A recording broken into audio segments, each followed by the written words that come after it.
নুরুল হক নূরের উপর যে কাজটি করা হয়েছে, এটা কোনো গণতান্ত্রিক দেশ তো দূরের কথা, কোনো মানুষের প্রতি মানুষের চিন্তা করাও পাপ। Man can not do any petty something without consent of almighty Allah, it is known to all. যা কিছুই আমরা করি না কেন, যা কিছুই হোক না কেন, আল্লাহর বিনা অনুমতিতে কিছুই হয় না। তবে যে জিনিসটা গোপনে, অগোচরে, দৃষ্টির বাইরে, সেটা নিয়ে কোনো মন্তব্য করা সরাসরি এটা ঠিক না। আমরা যেহেতু জাতির বিবেক বলে দাবি করি সাংবাদিকরা, সে কারণেই নিশ্চিত না হয়ে কোনো মেসেজ আমরা দিতে পারি না, দেওয়া উচিত না। সুতরাং আমি একটা কথাই সহজে বুঝি, আপনি যে প্রশ্ন করেছেন জুতা মেরে গরু দান না গরু মেরে জুতা দান, এ ব্যাপারে আমি কোনোটাই মন্তব্য করব না। তবে এইটুকু বলবো, আমি জাতীয় সাংবাদিক সংস্থার চেয়ারম্যান, আমার সংস্থাকে কন্ট্রোল করার দায়িত্ব আছে আমার। যদি কোনো ব্যর্থতা থাকে তাহলে সে ব্যর্থতায় আমি সম্পৃক্ত থাকি আর না থাকি, ওটা ওতপ্রোতভাবে, মানে ডাইরেক্ট আর ইনডাইরেক্ট ব্যর্থতা আমারই। আবার যদি কোনো সফলতা হয়, সে সফলতা আমি থাকি আর না থাকি, ও সফলতাও আমারই। এ কথা কি অস্বীকার করা যাবে?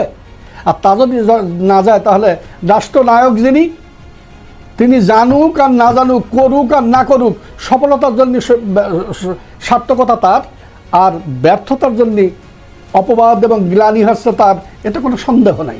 সুতরাং নুরুল হক নূরের উপর যে কাজটি করা হয়েছে, এটা কোনো গণতান্ত্রিক দেশ তো দূরের কথা, কোনো মানুষের প্রতি মানুষের চিন্তা করাও পাপ। এদের কঠিন শাস্তি হওয়া দরকার, এবং এগুলো চিহ্নিত করে এদের যদি কঠিন শাস্তির আওতায় আনা না হয়, তাহলে জাতি সংশোধন হবে না, এবং এর থেকে আরও এই ঘটনার নতুন ঘটনার সৃষ্টি হবে, কোনো সন্দেহ নাই, লিখে রাখেন। আর যদি এর কঠিন ব্যবস্থা নেওয়া হয়, তাহলে অপরাধীরা নতুন করে অপরাধ করতে গেলে তখন ভীতস্ত হবে, কোনো সন্দেহ নেই। আপনি যে দাদার কথা যে কথা বলেছেন, আমার পিনাক্কি ভট্টাচার্য বাবুর কথা, আমি ভদ্রলোককে যথেষ্ট বিচক্ষণ মানুষ, এতে কোনো সন্দেহ নাই। তিনি এক সাক্ষী প্রমাণ দিয়ে হচ্ছে, কোনো যে কথাই বলুক, নেগেটিভ বা পজিটিভ, তার উপযুক্ত প্রমাণ দিয়ে তিনি সেই কথাগুলো বলেন। এ কথাটা ভালো, এটা খারাপ না। তার কারোর পক্ষেই যাক আর বিপক্ষেই যাক, কিন্তু প্রশ্ন হচ্ছে, অপরের গোপনাদি যে গোপন রাখে, কাল কিয়ামতের মাঠে আল্লাহ তার যাবতীয় গোপনাদি গোপন রাখবেন। আল হাদিস। আমাদের পজিটিভ আর নেগেটিভের সমন্বয় না হলে যখন বাতি জ্বলে না, তখন আপনি খালি নেগেটিভটা তুলে ধরেন, ওই লোকটা পজিটিভ যেগুলো করে সেগুলো তুলে ধরবেন না। আপনি সাংবাদিক মানে কি? বিবেক, জাতির বিবেক। বিবেক মানে কি? যা সঠিক তাই বলবে। তা আপনি যদি ওইটা বলেন, তাহলে এইটা বলবেন না। আনুপাতিক হার কম হয়ে যায়, বিষয়টা হলো তাই আর কি। আমি গণিত জুতো বইতে রাজি। যে দেশ আজও জানে না, আপনি এরে দোষ দিচ্ছেন, ওরে দোষ দিচ্ছেন, এ দলরে পছন্দ করছেন, ওরে অপছন্দ করছেন, এই যে দ্বন্দ্ব সংঘাত, মতবিরোধ, মত পার্থক্য আপনাদের, এসব পেছনে মূল কারণটা কি? আপনার রোগ হয়েছে, ওষুধ খাচ্ছেন। আরে রোগটা সৃষ্টি হলো কেন, সেটা আপনি ফাইন্ড আউট করেন নাই কেন?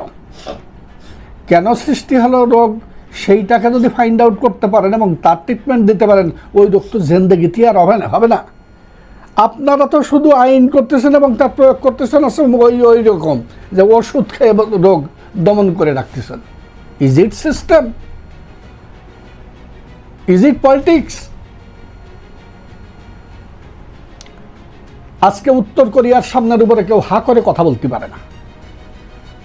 কই ইসরায়েলের দাদাগিরি উত্তর কোরিয়ার সামনের উপরে যে করুক, নলের মতো সোজা করে দিয়ে দেবে না। অস্ট্রেলিয়া আর আমেরিকা যে দাদাগিরি করুক, শোয়ায় ফেলাই দিয়ে দেবে না।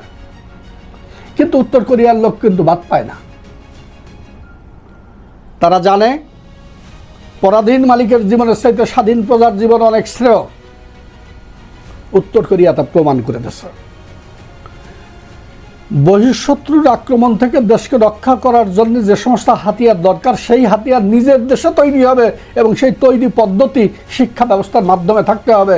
দেশের লোকজন তাই করবে, তারা আমদানি করবে না অস্ত্র। খালি ডিগ্রি হলেই একটা মানুষ জ্ঞানী হয় না।